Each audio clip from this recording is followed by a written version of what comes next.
நண்பர்களுக்கு வணக்கம். இந்த தாவரத்தின் பெயர் பென்சில் கேக்டஸ். தமிழில் இதனை கொடிக்கல்லி, கொம்புக்கல்லி, திருகுக்கல்லி என அழைப்பார்கள்.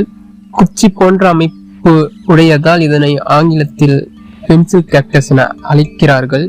ஆனால் இது ஒரு கள்ளி தாவரம் அல்ல. இது யுஃபோர்பியா குடும்பத்தை சேர்ந்த ஒரு தாவரம். கள்ளி செடியை போலவே நன்கு வறட்சியை தாங்கி வளரும்.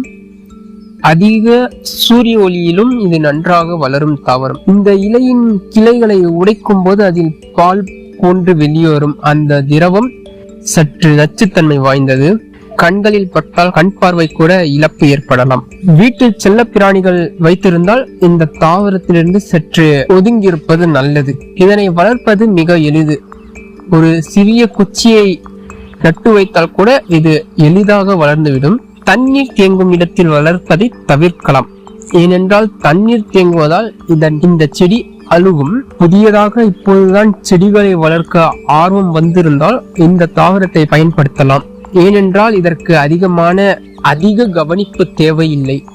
2-3 வாரங்கள் தண்ணீர் விடாமல் இருந்தால் கூட இந்த செடி ஒன்றும் ஆகாது. எனினும் அதிக தண்ணீர் ஊற்றாமல் இதனை பார்த்துக் கொள்வது நல்லது. இந்த தாவரத்தை பற்றி இப்போதுதான் கேள்விப்படுகிறீர்கள் என்றால் உங்களது கருத்தை கருத்துரை பெட்டியில் தெரிவிக்கவும்.